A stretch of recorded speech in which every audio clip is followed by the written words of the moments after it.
Pues ahora ya damos comienzo a la reunión y de paso pues saludamos a todos los que nos están viendo por la red. Pedimos que Dios los bendiga también a ellos. Bien, hoy os traigo una pequeña reflexión a la que titulé Hablar correctamente emana de la ley de Dios. Anteriormente habíamos visto otras cosas que emanaban la alabanza, que emanaba de los mandamientos de Dios, y también la paz que emana de los mandamientos de Dios. Pero hoy quiero reflexionar sobre hablar correctamente, que también emana de la palabra de Dios. El texto que vamos a usar es el Salmo 119, versículo 172. Dice el salmista: hablará mi lengua tus dichos, porque todos tus mandamientos son justicia. El salmista en este versículo expresa su deseo de hablar los dichos de Dios por medio del conocimiento de su enseñanza, o sea, de su palabra. Y la reflexión la dividí en dos partes, dos trocitos del versículo. La primera parte sería: hablará mi lengua tus dichos. Normalmente las palabras que utilizamos expresan lo que llevamos dentro de nosotros, dentro de nuestro corazón. Nos dice Lucas 6:45: el hombre bueno del buen tesoro de su corazón saca lo bueno, y el hombre malo del mal tesoro de su corazón saca lo malo, porque de la abundancia del corazón habla la boca. Así que, como ya estamos viendo, este versículo 172 es un reflejo de la importancia de hablar bien. E indudablemente, en vista de este versículo, si yo lleno mi corazón con los dichos, con los mandamientos de Dios, con su palabra, en una palabra, ¿qué sale de él? Sale la palabra de Dios, salen los dichos de Dios, yo estoy expresándolos con mi boca. Así que los deseos de Dios, no olvidemos, son deseos de bien para el hombre en general. Él desea el bien a todo el mundo, es su deseo. Para ello nos pone delante la salvación, nos pone delante el sacrificio de Cristo. Así que esta sería la primera parte. La segunda parte, dice el salmista: tus mandamientos son justicia. Así que esta segunda parte hace referencia a la justicia en los mandamientos de Dios. Y es importante destacar que la justicia no es solo cuestión de leyes o normas, sino también de cumplimiento de los valores y principios de Dios. Aquí ya ampliamos un poco más. No solo digo lo que Dios expresa en su palabra, sino que cumplo con mi vida los deseos de Dios en su palabra.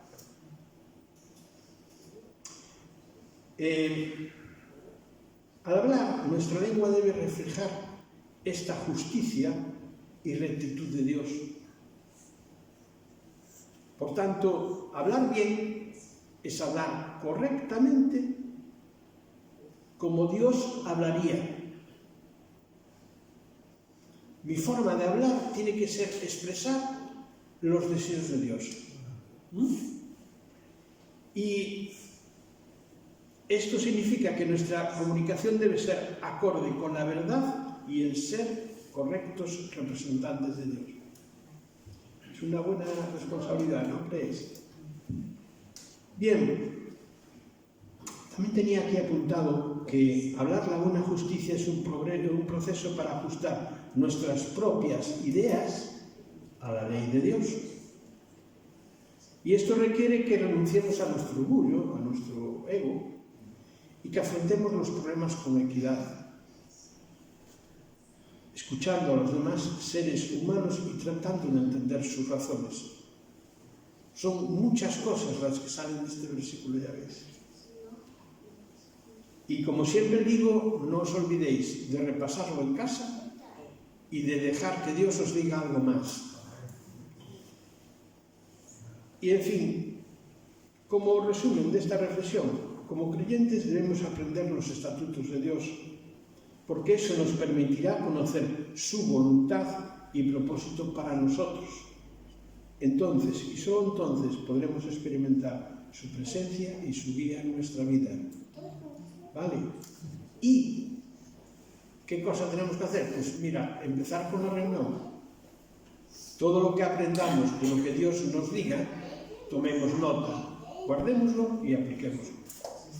Bien, pues hasta aquí la reflexión. Vamos a orar y encomendar la reunión en manos del Señor. Padre, Señor, queremos darte gracias, Dios mío, como siempre, por tu palabra, Dios. Porque tu palabra es la que nos guía, la que nos ayuda, la que nos cambia, Señor, interiormente también. Padre, pedimos que en esta mañana, Señor, entendamos bien todo lo que aquí se diga sobre tu palabra. En el nombre de Jesús. Amén.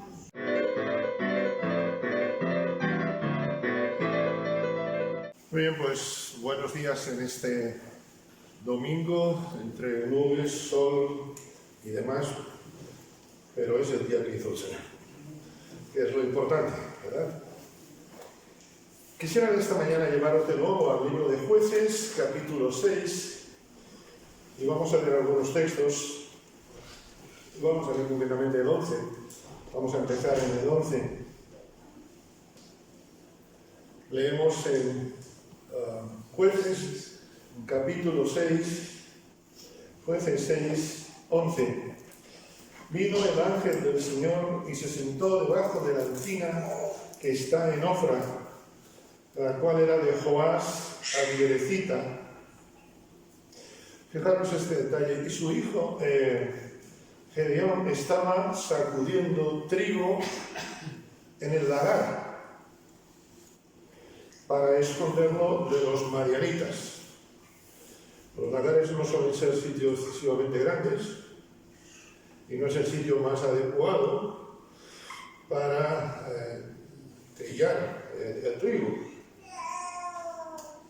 Pero sabemos las circunstancias económicas, sociales que se estaban viviendo.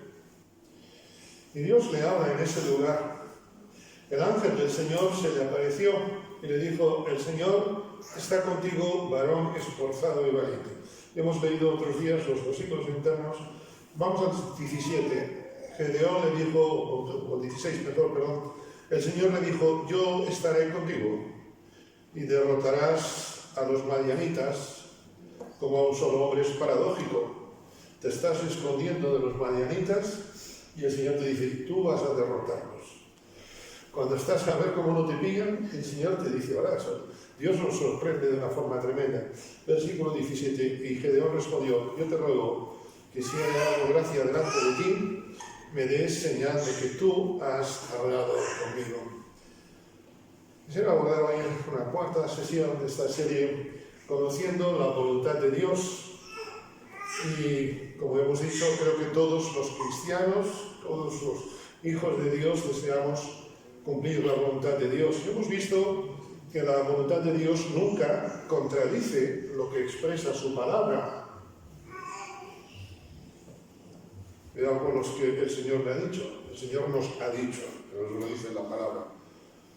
También hemos visto que reconocer la voluntad de Dios siempre trae paz a nuestro corazón. Esto lo veíamos en la última sesión, el domingo pasado, si la memoria no me falla.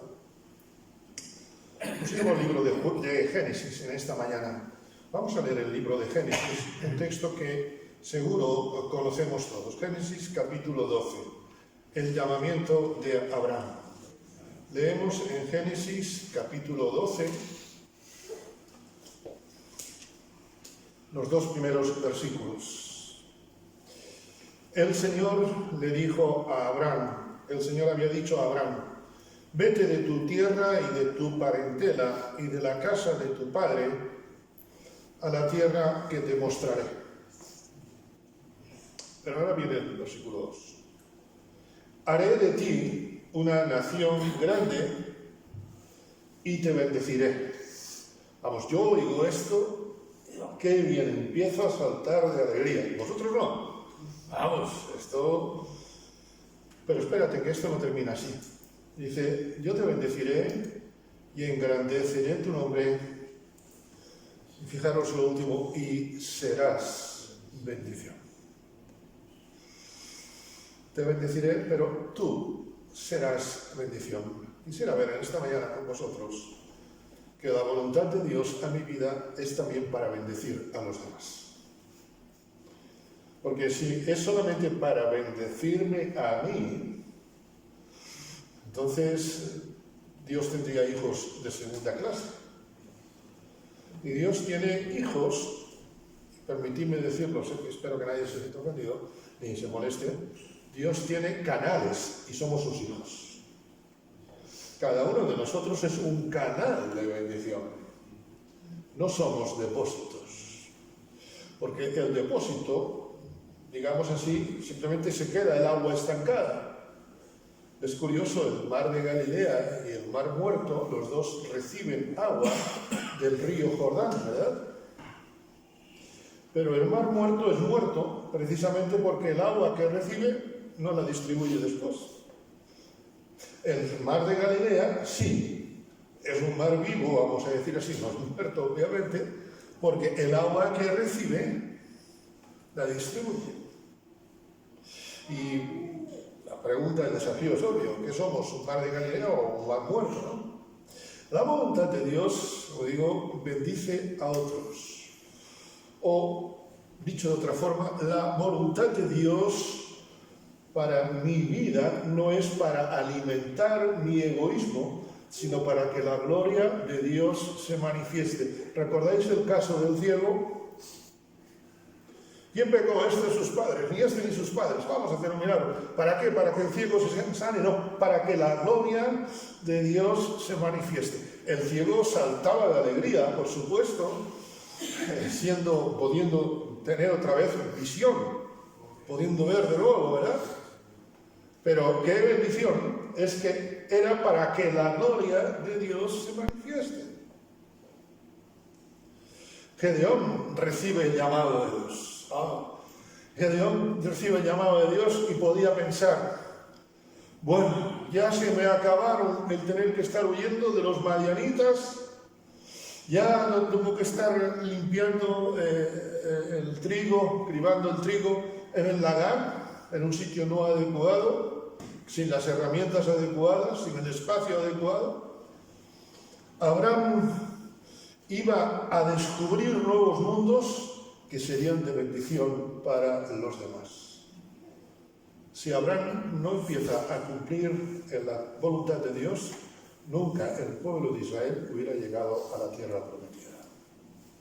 Cuando yo no cumplo la voluntad de Dios, estoy impidiendo que la iglesia, que mis hermanos, que mi familia esté llegando a las tierras prometidas que Dios tiene para nosotros.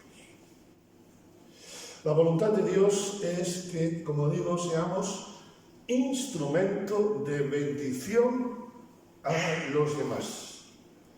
Y a veces quiero que Dios que me bendiga, pero soy de bendición a los demás. Cantamos hace un instante, si me quedo sin palabras, hablaré con lo que soy.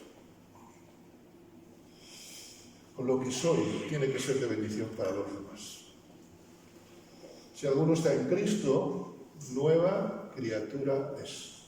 No dice que tiene un nuevo lenguaje, por supuesto. Después de lo que nos ha dicho Antonio, yo no lo voy a llevar a contraria a la palabra ni a Antonio. Pero entendedme. Cambia mi lenguaje, por supuesto. Cambia mi pensamiento, sí. Pero es que no, en mi vida no hay un cambio de pensamiento o de lenguaje. En mi vida hay una transformación. Soy nueva criatura. Sencilla y grandemente es así. Lo que Dios hace en nosotros, su voluntad en nuestra vida, tiene que trascender a nuestra familia, tiene que trascender a la iglesia, tiene que trascender a nuestro entorno, incluso, permitidme, a nuestro trabajo. Y a lo mejor tienes compañeros que son de armas tomar, que parecen salidos de la casa de Herodes. Pero Dios te pone como instrumento de paz en ese lugar. Si hacer la voluntad de Dios no bendice, si hacer la voluntad de Dios en mi vida no bendice a la vida de los demás, es que no estoy siendo fiel al llamado de Dios, o dicho de otra forma, no estoy cumpliendo la voluntad de Dios. Creo que deberíamos plantearnos cada uno hasta dónde estoy siendo bendición a los demás. En esta decisión que voy a tomar, que creo que es la voluntad de Dios, ¿cómo puedo bendecir a los demás con esta bendición? Si apruebo esta oposición, si tengo esta propiedad, ¿cómo el Señor puede usarla para bendecir a los demás? Si tengo este coche, si tengo este instrumento, ¿cómo puedo bendecir a los demás? Me pregunto en esta mañana, en este mundo tan egoísta que a veces la Iglesia nos podemos ver afectados, ¿estoy dispuesto a ser como Abraham?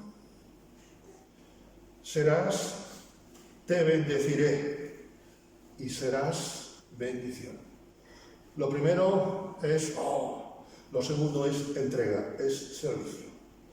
Porque hasta que lleguemos a la presencia del Señor, no dejamos de ser hijos suyos, pero tampoco dejamos de ser siervos suyos. Lo primero es recibir, lo segundo es ser siervos. Fijaros, queridos hermanos, que han pasado unos 4.000 y pico, 5.000 años desde que pasó esto. La decisión de Abraham sigue hoy teniendo consecuencias. Tenemos, dijo alguien una vez, una vida que poco dura, solo lo que hacemos para Cristo perdura. Y han pasado 4.500, 5.000 años, no nos pongamos tiquimiquis con los números, pero han pasado miles de años y la bendición de Abraham sigue. Es curioso cuando a veces te hablan de ministerio de hermanos de hace 100 y pico de años, que no los conocieron nadie vive que los haya conocido en persona, pero su testimonio queda ahí elocuente.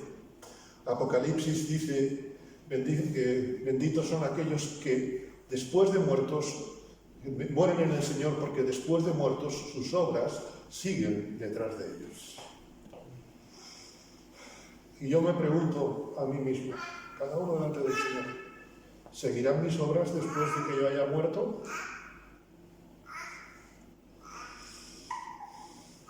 No voy a dar nombres.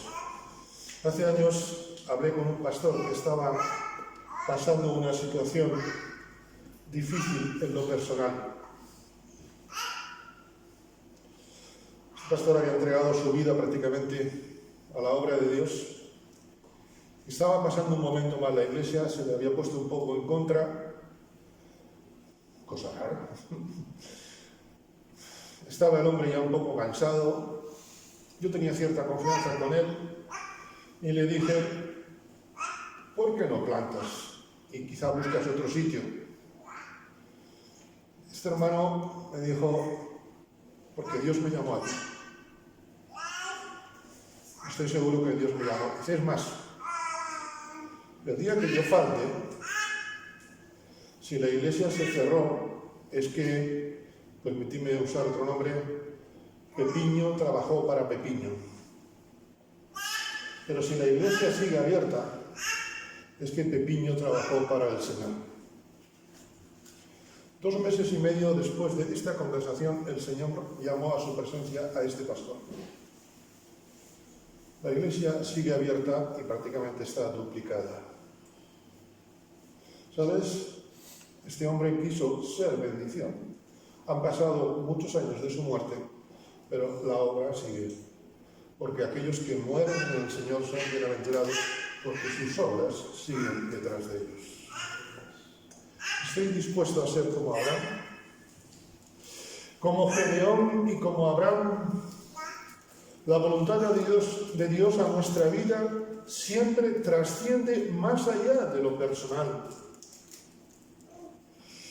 Gedeón, lo hemos visto, no quiere que su situación traiga más desgracia, no solo al pueblo, sino a su familia. ¿Recordáis? Mirad. Estaba sacudiendo y ¿dónde están tus maravillas que nuestros padres nos han contado, que nos sacó el Señor? Y le dice, aquí mi familia es pobre en Manasés y yo el menor de la casa de mi padre. Gedeón se dio cuenta que si tomaba una decisión en falso, podía no solamente traer más desgracia a la casa de su padre, sino que podía ser, permitidme, un problema. Si busco hacer la voluntad de Dios en cualquier área, he de considerar cómo esa decisión va a afectar a los demás. El Señor me ha dicho que levantemos aquí no sé qué, no sé cuántos. Espérate, que a lo mejor vas a meter en un fregado a todo el mundo y vas a ocasionar la ruina. Y ejemplos así los hay. Gedeón consideró cómo iba a afectar a los demás.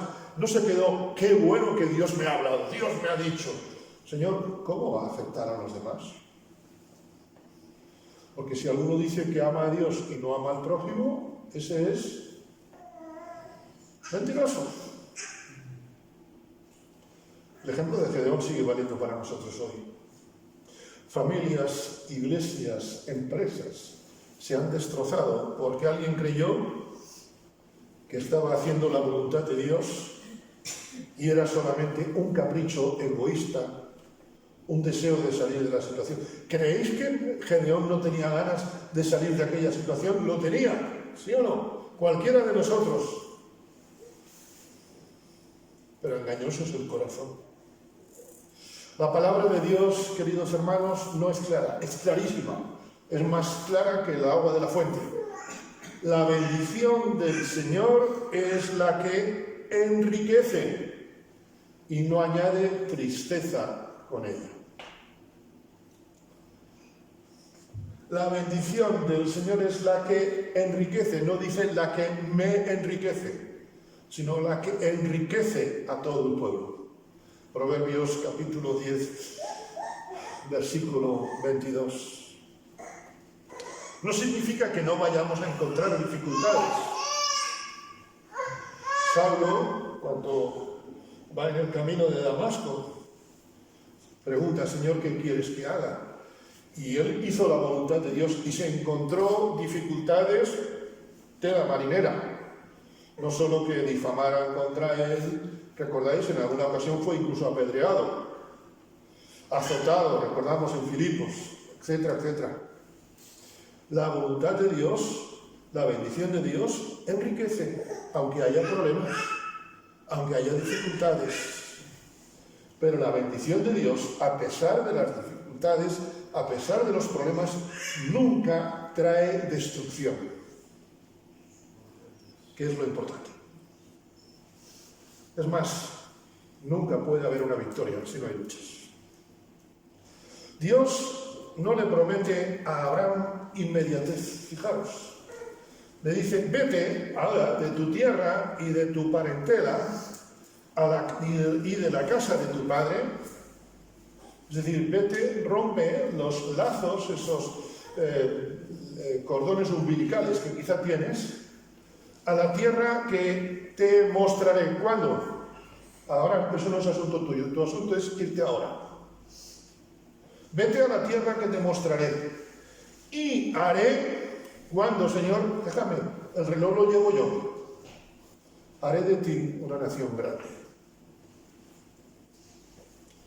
Dios no le promete a Abraham inmediatez.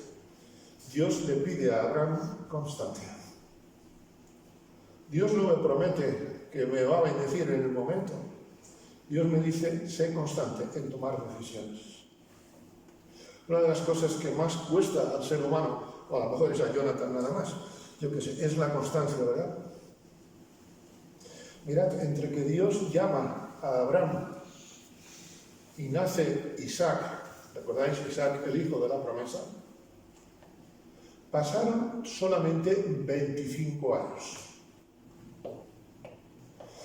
Estamos en el 2025, imagínate que tienes ahora la promesa de Dios que hasta el 2050 no lo ves.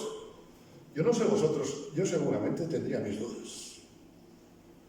Pero el justo vivirá por la fe, no por el calendario. Dios llama a Abraham y en esos 25 años Abraham tuvo sus dudas. tuvo también sus tuvo también sus pecados, ¿recordáis? Abraham también tiene entera marinera. A mí eso me consuela, porque Dios también tiene misericordia de mí. El Dios de pactos que cantábamos hace un instante, ¿verdad? Que nunca romperá su pacto. Abraham tuvo sus dudas, sus fracasos, sus pecados, pero tuvo la seguridad y el deseo de ser bendición a otros. ¿Te pareces? ¿Nos parecemos a Abraham? Lo dejo en la reflexión de cada uno. Entre que Dios hace la promesa a Isaac, de Abraham, y el nacimiento de Isaac, 25 años, espérate. Pero entre que Dios hace la promesa a Abraham y Moisés empieza a salir con el pueblo de Israel por el desierto, pasaron 430 años. En Éxodo 23, 12, en Éxodo 12 lo encontramos. Entre Génesis 12 y salir el pueblo de Israel de Egipto, 430 años. Quizá a lo mejor el Señor nos está llamando hoy a hacer su voluntad en algún área que en el 2500, si el Señor no ha venido antes, se verá plasmada. Vuelvo otra vez al versículo, no quiero que nadie se muera, pero recordemos a aquellos que mueren en el Señor, sus obras después siguen detrás de ellos.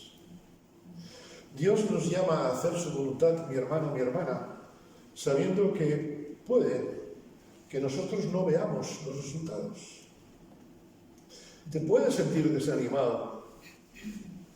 Es más, estoy seguro que estamos todos aquí en esta mañana por hermanos que nunca supieron que íbamos nosotros a creer. Pero somos el esfuerzo, la entrega, la sumisión, la obediencia de hermanos que nos han precedido. Yo planté, Apolos regó, pero el crecimiento lo ha dado Dios. Así que ni el que planta es algo, ni el que riega, sino Dios que da el crecimiento. Hacer la voluntad no es ningún mérito de mi parte, es un privilegio que Dios me da. Lo demás es religiosidad. ¿Sabéis? El bambú, para salir, desde que es plantado hasta que sale el primer retoño, pasan 7 años. Y desde que el que lo sembró a lo mejor es uno, el que lo riega después es otro, y después los que lo ven crecer en 6-7 meses, que es lo que tarda en crecer después. El bambú no tardó 7 meses en crecer, tardó 7 años, porque hubo algo que vino detrás.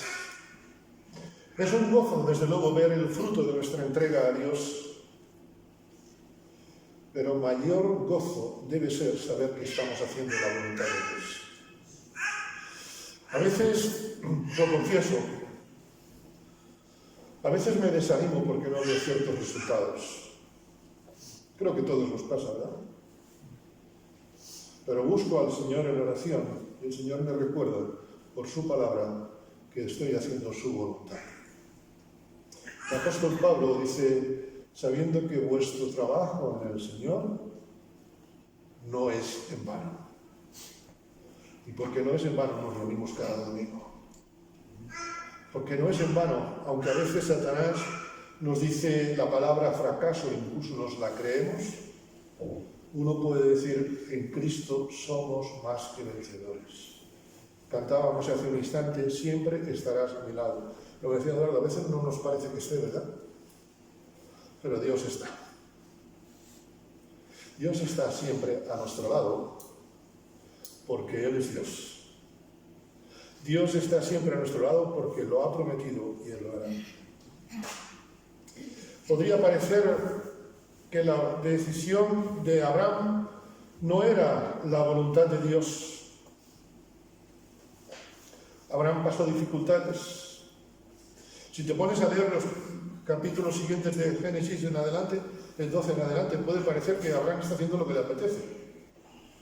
Pasa hambre, pasa dificultades, pasa problemas familiares.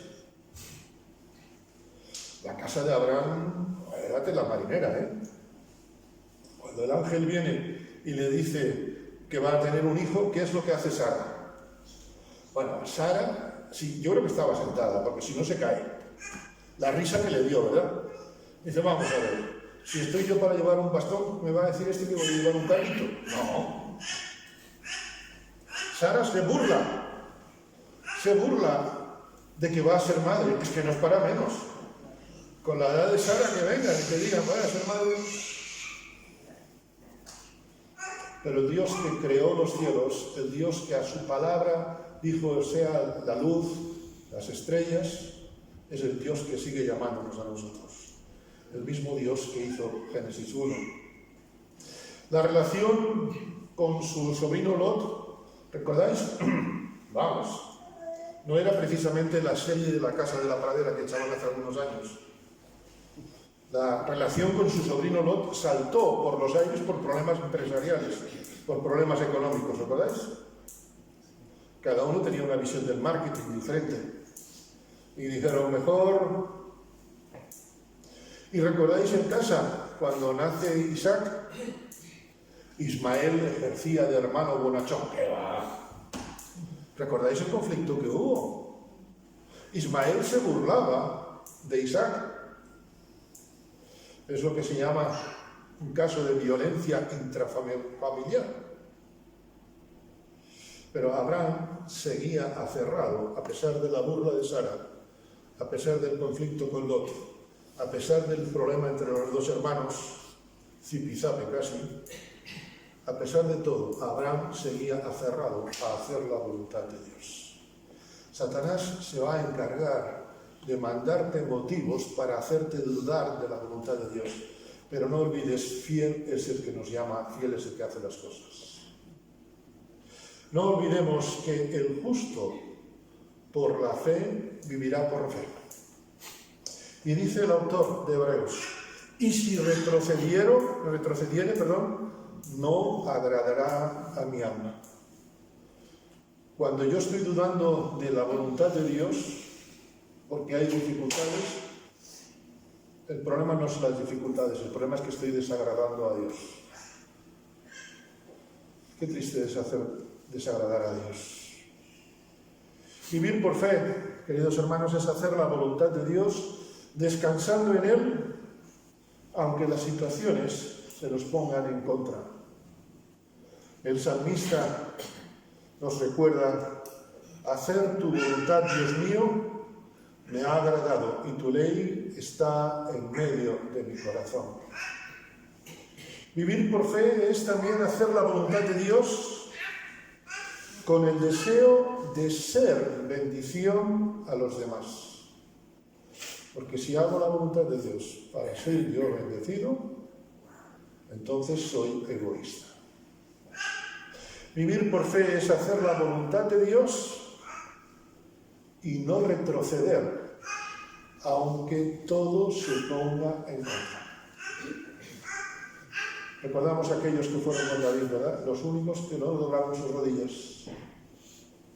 Y esto se trata, queridos hermanos, en un mundo que se arrodilla ante los impedimentos, en un mundo que se arrodilla ante las dificultades, en un mundo que se arrodilla cuando las cosas no van como le gustan.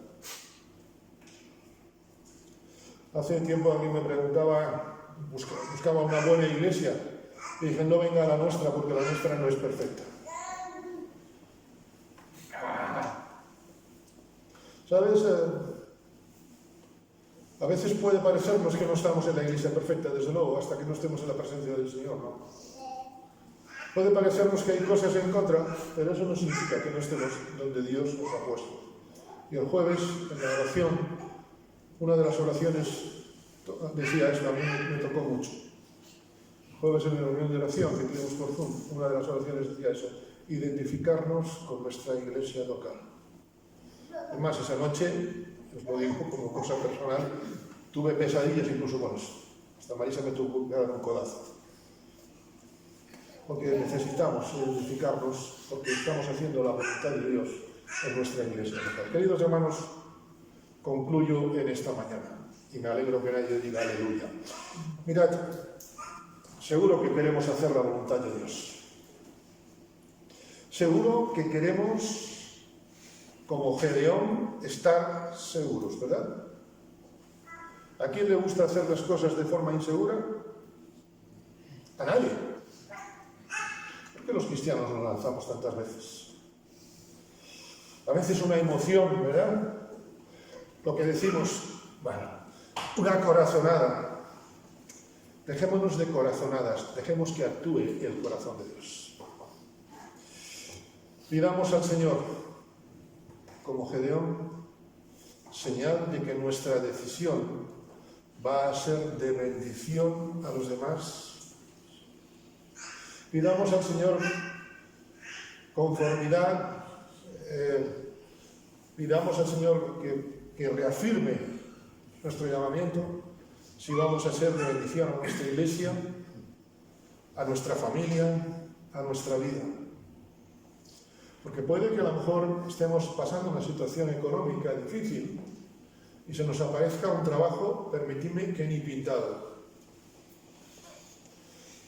Dije que iba a terminar y me vais a permitir alargarme un minuto. Hace muchos años, en el 2021, me salió una oportunidad de ganar en aquellos años, estoy hablando hace más de 40 años, unas 250.000, 300.000 pesetas al mes. Un trabajo de aquella, vamos. Y me seleccionaron, me mandé el currículum, me seleccionaron. Y yo buscando, Señor, si es tu voluntad que sea este trabajo, ya en ese momento empiezas a construir el castillo, incluso tienes casi los planos medio hechos, ¿no? Cuando acudí a la entrevista previa al trabajo, vi que aquello no era para mí. ¿Sabes por qué? Era para una empresa de tragaperras. Y me dijeron, no, pero eso dije, no, yo en conciencia no puedo. Porque en aquel momento pensé, si el domingo que viene se acerca a la iglesia donde yo asisto una persona que ha empleado, que es ludópata, estamos hablando de hace unos 40 años, que fue el boom de las máquinas tragaperras, ¿verdad? ¿Con qué cara puedo yo hablarle del Evangelio a esa familia? Y de aquellas, no sé si ahora me imagino, había familias, había hombres que gastaban todo su sueldo en la máquina tragaperras. Yo estaba buscando trabajo, estaba pasando un momento de necesidad, quería cambiar de coche, vamos, con aquella ya me compraba el Rolls Royce que llevo soñando desde niño. Pero hubiera sido la voluntad de Dios. Satanás me disfraza como ángel de luz. Te bendeciré y serás bendecido. Ojalá ese sea nuestro lema. Ojalá ese sea nuestro desafío. Que el Señor os bendiga.